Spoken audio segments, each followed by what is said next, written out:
Hey, it's Scott. How's it going?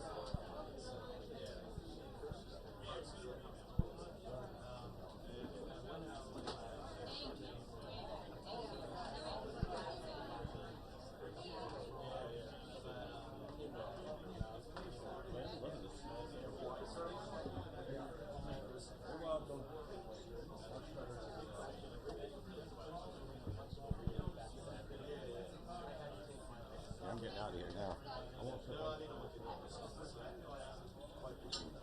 This is about Caitlin. I think you guys are working on it right now. Hi, Christy. I got you. Can you hear me? Okay, cool. And you guys take her off the elbow. Perfect. You guys can see Thank you, Scott. you guys The rest is up to God. and your balance.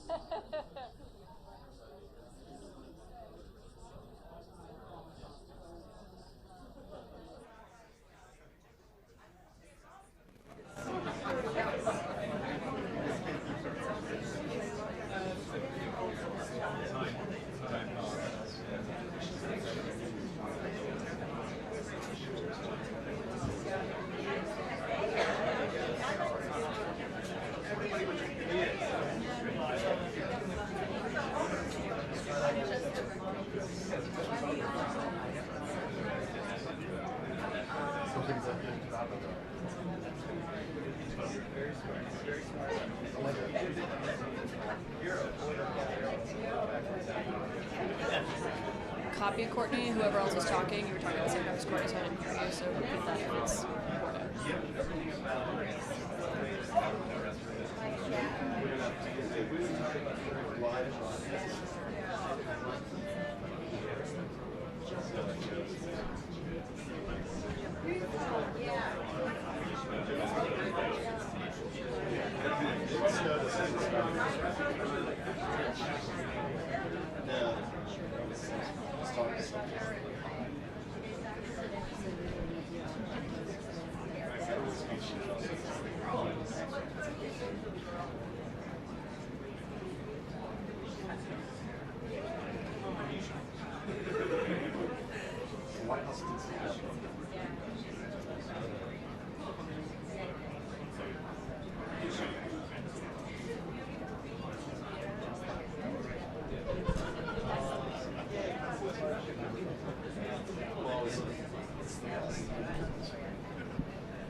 It'll happen at some point, so.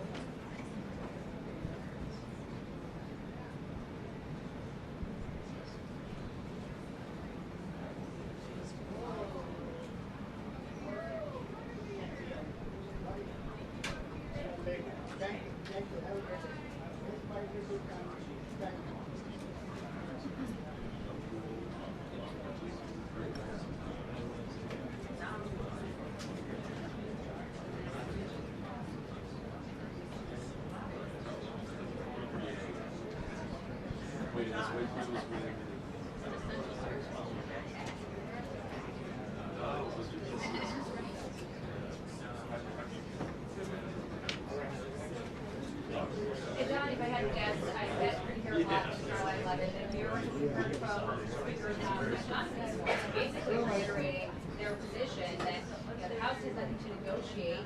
They did their job. They passed a bill, sort of countering this message from Democrats to suggest that Republicans share the blame. Boris, this is the first time we've heard from the White House press secretary here in the briefing room since Chicago and Illinois and those AGs filed those lawsuits against the administration over their planned deployment of the National Guard, something that President Trump has been threatening for several months now, and now officials there obviously believe he is ready to make good on. And so what we're going to hear from the White House, obviously we've seen this been playing out over the last 48 hours or so, where they have argued that a judge cannot override the president's authority when it comes to sending sending the National Guard to places where he believes that it needs to be. Now, of course, this reached a fever pitch over the weekend, and we've seen this playing out inside courtrooms over the weekend after that lawsuit, after the federal judge, who I should note, you mentioned her there, Boris, she was actually appointed to the bench by President Trump during his first term in office. She put out that temporary restraining order blocking the president from being able to deploy other members of different states' National Guards to Portland. That is something that she basically was arguing it wasn't tied to the facts of what's happening on the ground. And we've seen the White House arguing against that. The president has been speaking about this at length, and including yesterday was saying the judge should be ashamed of himself in this. Obviously, it's a woman judge who made this ruling. But that is really the question here of where this is going to go forward for this White House, because this is very clearly something the president has been trying to push, and he is facing serious resistance from the courts over this, saying that it doesn't line up with what's actually happening on the ground in cities like Portland. Now, we've also heard from the governor of Chicago on this front, who has been basically criticizing the president over this. And one thing to point out from that lawsuit that was filed today, Boris, they cite posts from the president going back to 2013 when he was saying that the National Guard should be on the streets of Chicago, not in Syria at that time when that chaotic civil war was playing out. And so they're basically saying this is a long-standing position the president has had. It's not based on what's happening on the ground right now. And of course, the question is how the administration is going to handle that serious pushback that they are getting from the courts. So the day goes on, guys. We'll keep watching.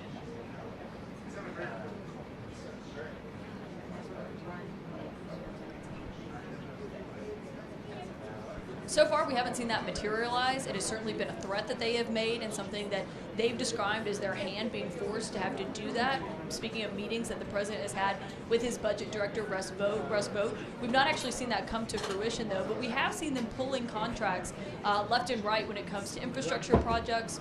We saw them reverse counterterrorism funding cuts just last week in the state of New York, and also we've seen this playing out in other areas, including from the Department of Energy canceling climate contracts. But the argument from the administration on that front, Boris, has been we have to pull this funding because of the government shutdown. But in my interview with the Energy Secretary, Chris Wright, here at the White House last week, he actually acknowledged that it wasn't tied to the shutdown at all, that it was a long-time thing that they had been planning and reviewing and working on for months. And he also said that there could be more to come potentially. So obviously a lot of questions here at the White House to see what they say about both of these fronts and whether or not they believe that government shutdown is going to come to an end anytime soon, as we've seen a virtual standoff happening on Capitol Hill.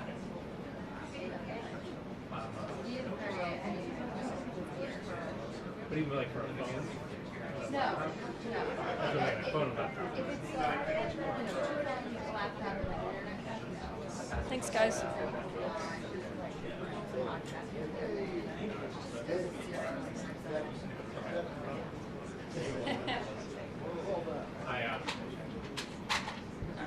pulled up this way. Yeah. I don't know, like, how do you get it? Right. So you should ask any topic for this. They would I'm not sure if it originates at the airport or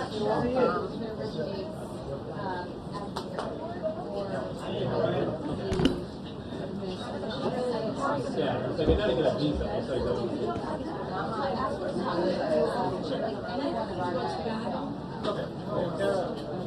Kara, you're back, right?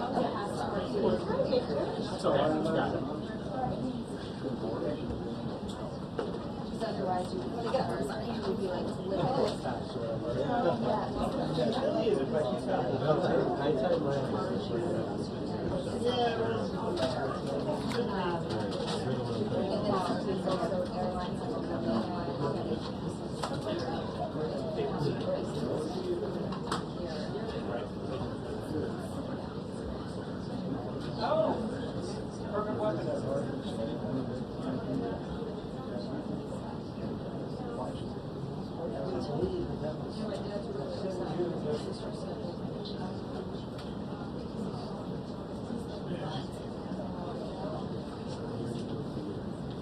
Yeah. Oh, yeah.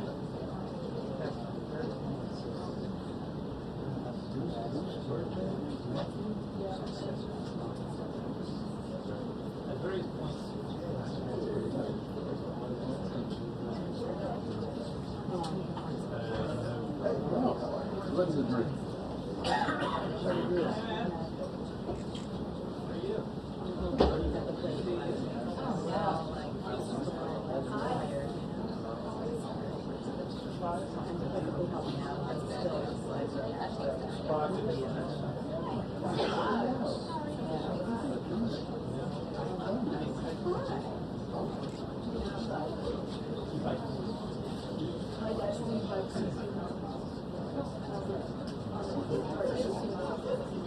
Yeah, God, you must be tired. Yeah. Yeah.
We did one of those too. We did this.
Thank you. I've been trying to type it in, but it's like not sensitive. Someone's approving it, but it's like not. Thank you.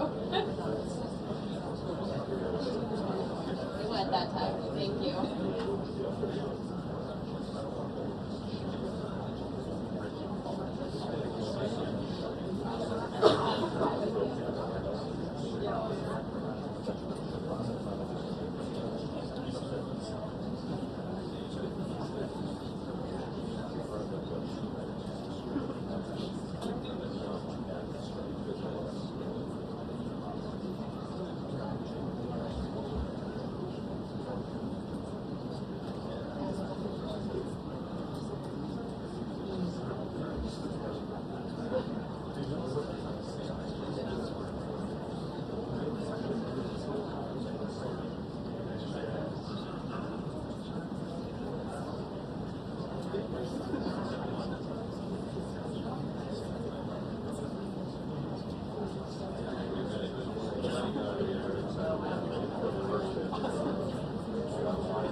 I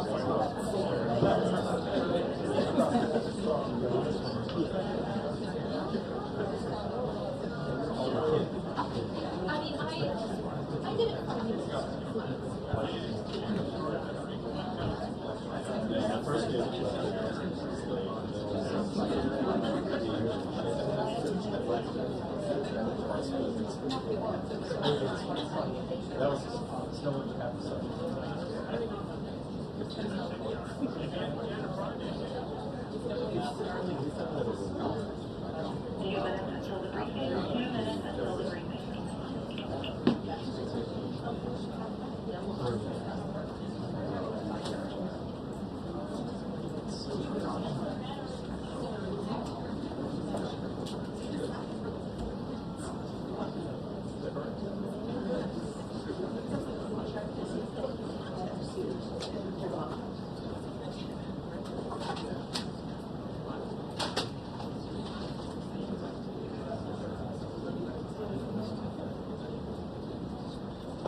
Hey, Steve. How are you? Glad you're so excited to see me today. Alrighty. Good afternoon, everybody, and happy Monday. Let's get to it, and we'll begin with a few scheduling announcements today. President Trump will be hosting the Canadian Prime Minister Mark Carney tomorrow for a working meeting here at the White House. On Thursday, the president will host his 8th cabinet meeting alongside his incredible team. Also on Thursday afternoon, President Trump will host the president of Finland, Alexander Stubb, for a working meeting here at the White House. The president also wanted me to relay his congratulations to Japan for electing their next prime minister, a highly respected person who also happens to be the first female to hold the position for our great ally. While President Trump continues to negotiate peace deals, meets with world leaders, and celebrates the 250th birthday of our United States Navy, as you saw he and the First Lady do just yesterday, Democrats, unfortunately, are continuing to play political games. And we are now in day 6 of the Democrat federal government shutdown. Millions of American federal workers are under enormous financial stress as a result, wondering how they will pay their bills and take care of their families. If the Democrats do not vote to open the government tonight, federal workers will not receive their next full paycheck. Additionally, the special supplemental nutrition program for women, infants, and children will run out of federal money very soon. This program provides vouchers to buy infant formula, fresh fruits and vegetables, and other healthy foods for low-income families. It can be easily fully funded if Democrats simply vote tonight to reopen the government. Also, our incredible military service members who risk their lives to preserve and defend our country are now working without pay and will miss their next paychecks if this Democrat shutdown does not end tonight. The Republican-backed clean and nonpartisan funding bill fully funds this important food aid program, gets our troops paid, and reopens the government. So all of this begs the question, what is the Democrat ongoing shutdown truly about? The sad truth, we believe, is that the Democrats intentionally shut down the government and are inflicting this pain on American citizens to try and demand free health care for illegal aliens. Of course, this is an indefensible and truly radical policy to be in favor of, let alone to use as the primary reason to shut down the United States government. So the Democrats and their allies are desperately lying about their true motivations. We have to set the record straight with the facts so the American people understand what's really at play here. House Republicans passed a clean and nonpartisan funding bill to keep the government open and ensure our troops and other hardworking Americans are paid. Every single House Democrat except one voted against this clean and nonpartisan funding bill. Senate Republicans have subsequently tried to pass this same clean funding bill 4 separate times, and they will do so again tonight, to fully pass it to be sent to the president's desk for signature. And the president is ready to sign this bill to reopen the government as soon as it is sent to his desk. Yet every single Senate Democrat except 3 have voted against this clean and nonpartisan funding bill. The Democrats' current position is that the only way the American government can reopen is if illegal aliens can get free health care. Don't take my word for it, just look at what's inside of the Democrats' proposal to reopen the government. Their funding proposal would result in nearly $200 billion spent on health care for illegal aliens and other non-citizens over the next decade. To put this in perspective, $200 billion is enough money to fund the entire children's health insurance program, which provides health insurance to low-income children and women. Under the Democrats' proposal, the millions of illegal aliens who improperly were granted asylum and paroled under the Biden administration would once again be allowed to receive Medicaid benefits. It does not end there. The Democrat proposal would also require Medicaid to pay more for emergency care provided to illegal aliens than it does for American patients who are disabled, elderly, or children. When someone shows you who they are, believe them. The Democrat Party has unfortunately closed our government, costing Americans their jobs, threatening our military readiness, harming our economy, and causing chaos, all to help the illegals who broke into our country. Instead of holding illegal aliens accountable and removing them from our country, which is what this administration is trying to do every day, the Democrats want to give them the free benefits paid for by the American taxpayer. Democrats in 2025 are for illegal aliens first and Americans last. This is the reality we are unfortunately facing right now in Washington, D.C. President Trump and Republicans will not give in to these radical demands. The president and Republicans have a sacred responsibility to serve and protect the interests of their constituents, the American people. That's why we are backing a clean and nonpartisan funding bill with no strings attached to reopen the government. Democrats should do what they did 13 separate times under Joe Biden and vote for this exact same type of funding bill. Now the Senate will vote tonight for the 5th time to reopen the government on the 6th day of this shutdown. All we need are an additional 5 Democrat senators to end this madness and vote for the clean funding bill to reopen the government. If you are an American watching at home right now, call your Democrat senators and tell them to do the right thing and end this shutdown. With that, I will take your questions. Here in our new media seat today, we have Elizabeth Mitchell from the Daily Signal. Elizabeth, thanks for being here, and please kick us off. Thank you for having me. I have 2 questions. First, President Trump told reporters yesterday that firings of federal employees are taking place right now. In which departments have people already been fired from their federal jobs due to the shutdown? The president was referring to the hundreds of thousands of federal workers who have been furloughed as a result of this federal government shutdown, both here at the White House and across the entire federal government, at agencies across the board. There are federal workers who are staying home. Many of them work in the White House. You know them. Some of them sit just behind me at those desks. They are unable to show up to work right now because the Democrats chose to shut the government down. And so we're already, unfortunately, seeing the consequence of this. And then, of course, the Office of Management and Budget is continuing to work with agencies on who, unfortunately, is going to have to be laid off if this shutdown continues. And Secretary Robert F. Kennedy Jr. said the FDA was required by federal law to approve the new abortion pill last week. Is the administration considering steps to undo this in light of requests from pro-life Congress members and organizations? I think Secretary Kennedy and the Department of Health and Human Services, as I addressed in the briefing last week, were following the law, and we will continue to do so. As I said last week as well, it's not an endorsement of this drug by any means. It's just a law that they were following. Jennifer.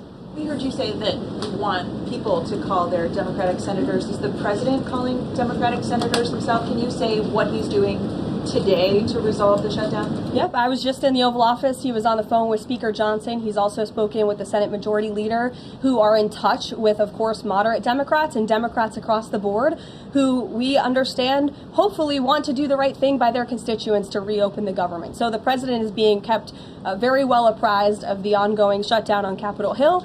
And of course, his position is very clear. There's nothing to negotiate, just reopen the government, and then we can talk about all the important issues facing our country. So he hasn't called specific members of Congress? Not to my knowledge, no. And then on the Affordable Care Act, is he willing to give more, to share more on what he'd like to negotiate on the Affordable Care Act later? Is he willing to say specifically what he would like and when? But look, the president is definitely committed to fixing and improving our healthcare system. You saw it again last week when he had one of the largest pharmaceutical companies in the world coming into the Oval Office and promising to lower drug prices by 200, 300, 100% in many cases for various types of drugs for American patients. That is a huge fix to a broken system that has been ripping off the American people for far too long. So the president's very committed to this. But right now, we need to reopen the federal government, and the president is remaining very firm in that position. Catherine. If the vote fails in the Senate today to reopen the government, would that trigger layoffs? Look, again, we hope that the vote will not fail because this administration wants to reopen the government. We don't want to see people laid off. But unfortunately, if this shutdown continues, layoffs are going to be an unfortunate consequence of that. Is there a timing for when that would happen? Well, look, we'll see how the vote goes tonight. Is the White House floating a proposal to cap Obamacare subsidies by denying them to new enrollees? I have not seen a proposal like that. Emily. Thanks, Caroline. The president said yesterday he was considering a phase 2 approach to Venezuela. Is the president considering U.S. boots on the ground or any kind of support of overthrowing Maduro? I won't get into any specific proposals that are being considered by the president and his national security team, but I think we've been pretty transparent and clear in the administration's view of the illegitimate Maduro regime, and the president has taken very unprecedented, tough action to end the illegal trafficking of illicit drugs into our country from Maduro's illegitimate regime. Danny, go ahead. Thanks, Caroline. The French government has collapsed again for the fourth time in a year. And I was just wondering if there's any concern in the White House about the kind of ongoing political crisis there. Any thought about whether the President Trump's good friend, President Macron, should either call elections or even resign over that? Well, I can tell you the White House and the National Security Council are very much aware of this situation, but I think it would be imprudent of me to weigh in on French internal politics from the podium, so I will reserve comment on that. Behind you, yes. What is President Trump's expectations for talks today and I guess this week in Egypt? And is there a new timeline that the president is giving all sides to reach an agreement? Yes. There are technical talks happening right now in Egypt amongst Special Envoy Witkoff and Mr. Kushner, as well as their respective parties from all sides. What we saw take place on Friday, and I have not commented on that from the podium yet, is truly remarkable. You've seen all sides of this conflict agree that this war needs to end and agree to the 20-point framework that President Trump proposed. It's an incredible achievement, and the administration is working very hard to move the ball forward as quickly as we can. The president wants to see a ceasefire. He wants to see the hostages released, and the technical teams are discussing that as we speak to ensure that the environment is perfect to release those hostages. They're going over the lists of both the Israeli hostages and also the political prisoners who will be released, and those talks are underway, and the president is very much on the ball and is being apprised of this situation. The president had given a Sunday evening deadline. Obviously, the negotiations have extended that, I imagine. What is that new deadline? Does the president have a time frame in mind to see this phase implemented? Well, the Sunday evening deadline was to hear back from Hamas on the proposal one way or another. And of course, on Friday, Hamas put out a very clear statement in the president's view that they accept the president's framework, and that's why those technical talks are now underway. But again, we want to move very quickly on this, and the president wants to see the hostages released as soon as possible. Steve. Expect those technical talks to last, Karoline? I don't want to draw a red line up here, Steve. Of course, it's very important, as I just mentioned, that we get this done quickly. That's how the president's team feels, so we can get some momentum, get the hostages out, and then move to the next part of this, which is really ensuring that we can create a lasting and durable peace in Gaza, and ensure that Gaza is a place that no longer threatens the security of Israel or the United States. What do you expect to be on the agenda for the president's meeting with the Prime Minister of Canada tomorrow? I'm sure trade will be a topic of discussion tomorrow, and all of the other issues that are facing both Canada and the United States. I know the president looks forward to having that discussion with Carney in the Oval Office. Caitlin. Thanks, Caroline. I have two questions. On the layoff of federal workers, potentially, the president said yesterday that Democrats will be to blame if federal workers lose their jobs. Historically, though, in past shutdowns, workers have been furloughed, but they have not been laid off en masse. So wouldn't that be the president's call to lay people off? As I've said repeatedly, Caitlin, this conversation about layoffs would not be happening right now if the Democrats did not vote to shut the government down. And as I also said last briefing as well, we are $37 trillion in debt, and the government is not receiving any cash. So someone has to look at the balance sheet and be good stewards of the American taxpayer dollar. And layoffs are an unfortunate consequence of that. Term, for example. Well, as I'm telling you now, this administration is focusing on checking the balance sheet and ensuring we're doing the right thing by the American taxpayer. And again, these conversations about layoffs would not be happening in the White House today if not for the Democrat shutdown. And they have a choice to change that. They have another opportunity tonight to do the right thing to reopen the government. Joey. Judge over the weekend. Sorry, my second question. A federal judge over the weekend that the president had appointed to the bench in his first term in office basically argued that he could not deploy other states' National Guards to Portland. Basically said that it was untethered, his argument, to what is actually happening on the ground. Which local officials in Portland have said that the National Guard is needed there? With all due respect to that judge, I think her opinion is untethered in reality and in the law. The president is using his authority as Commander-in-Chief, U.S. Code 12406, which clearly states that the president has the right to call up the National Guard in cases where he deems it's appropriate. And if you look at what has happened in Portland, Oregon, for more than 100 nights, I was talking to our law enforcement team about it this morning, for more than 100 days, night after night after night, the ICE facility has been really under siege by these anarchists outside. They have been disrespecting law enforcement. They've been inciting violence. We saw, again, a guillotine rolled out in front of this federal building. And so the president wants to ensure that our federal buildings and our assets are protected.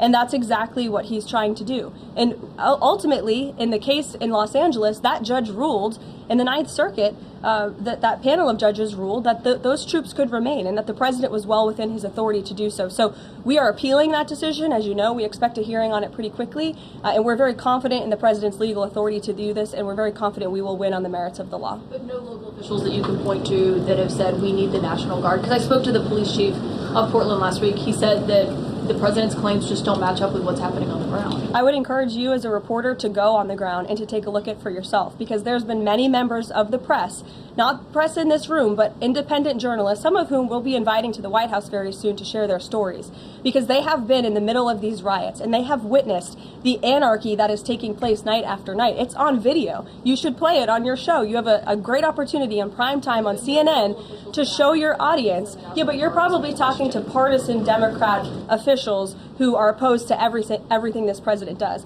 You should also ask the people who live in Portland. We've actually heard from many members of the community who have said that this is complete civil disobedience. It's a mess. It's been loud. It's been troubling for neighbors in the community who are just trying to live peacefully.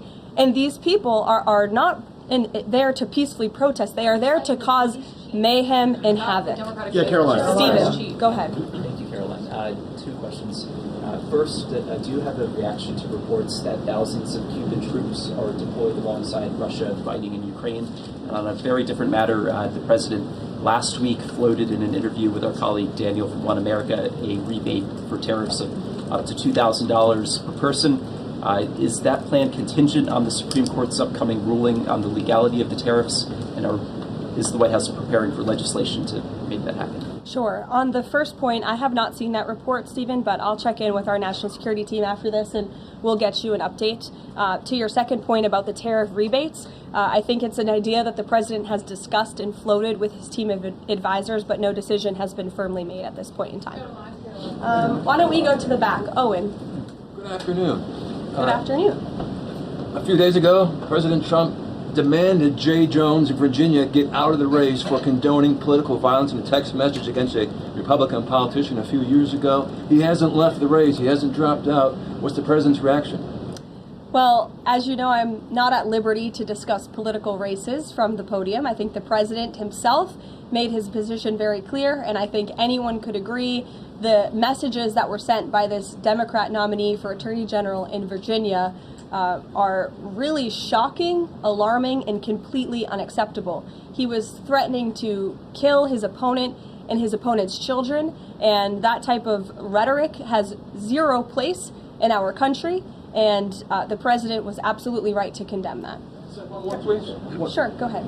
Thank you. The Democrats have questioned and scrutinized the president's comments about using potentially the military, American cities, as training grounds for the military. And when you look at Portland, Chicago, local and state officials say that their local law enforcement is able to handle the situations, these protests on the ground. The president says that Portland is burning, using that as justification for the National Guard in Portland. But when you look here in Washington, D.C., the president just last week said it is now a completely safe city, and there are still National Guard members on the streets that are not involved in ICE activities. Can you provide the justification for the White House here in Washington, D.C., why the National Guard members continue to be out on the streets? Because Washington, D.C. has invited the National Guard here. Why? Because the mayor is doing the right thing, unlike mayors in other cities like Portland, as Caitlin and others have pointed out, who refuse to see that there are positive results from when local law enforcement works with federal law enforcement to do the right thing on behalf of their citizens. And Washington, D.C. is no doubt a safer city right now today than it was a few months ago when President Trump started this initiative to make D.C. safe again. And the National Guard is still here because the president and the mayor agree that it's a good thing for the city. Just like you're seeing in Memphis, for instance. We'll have National Guard deployed to Memphis. We have federal agents who are on the ground working with state and local law enforcement. The state police in Tennessee are part of this effort. The local metropolitan police in Memphis are part of this effort.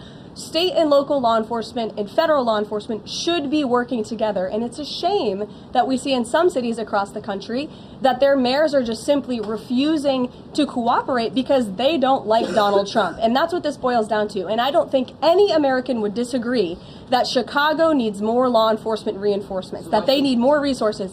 Look at this headline from over the weekend. At least 30 people shot during the weekend in Democrat-run Chicago.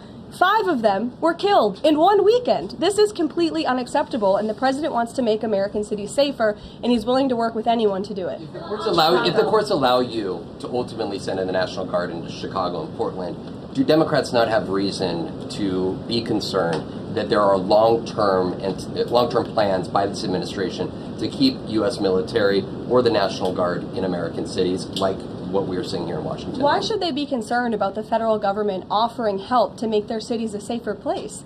They should be concerned about this. They should be concerned about the fact that people in their cities right now are being gunned down every single night. And the president, all he's trying to do is fix it. And there has been a complete smear campaign by the Democrats and the media, quite frankly. I was reading Political Playbook this morning, one of the most inside the Beltway newsletters you can find. And you guys are framing this like the president wants to take over the American cities with the military. The president wants to help these local leaders who have been completely ineffective in securing their own cities. And we have already seen there's a positive formula for that. Look at Washington, D.C. The murder rate has declined significantly. Our streets are safer. People who live here feel safer. All of you in this room, I know you do, you just won't admit it.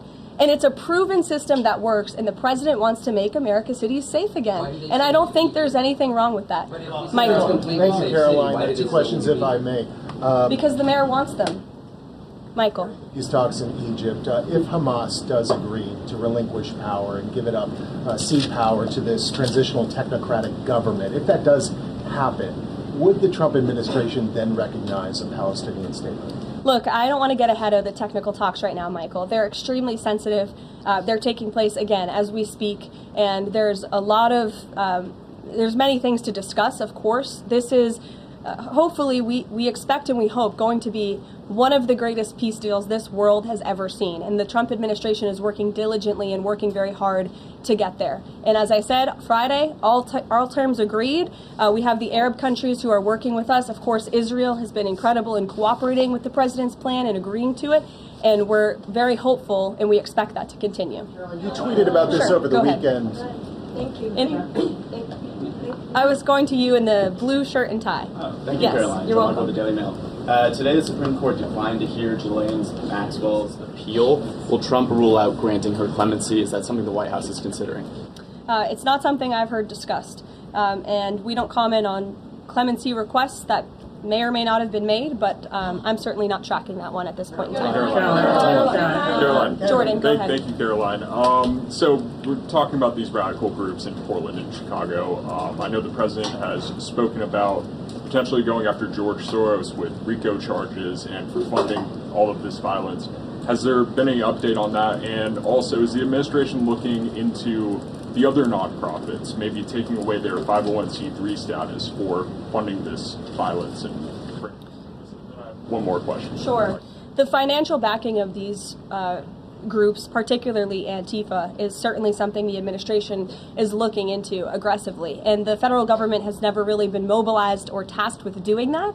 So we're kind of kickstarting that into gear. The FBI is working on it alongside the White House's Homeland Security Task Force. We have our intelligence community looking into this as well. And even the Secretary of Treasury is involved with these matters since they are financial in nature. And we will continue to get to the bottom of who is funding these organizations in this organized anarchy against our country and our government. It's a question the American people have been begging the answer for many years, and we're committed to uncovering it. And when we do, I'm sure you'll be one of the first people to know.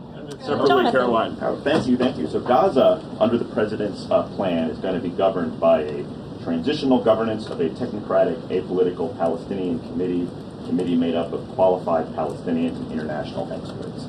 Now, given how radicalized the Palestinian population is in Gaza and in the West Bank, can you offer some insight or guidance into who are some of these Palestinians that are going to be considered for leadership roles in Gaza and where you're going to be finding them? And do you have any names?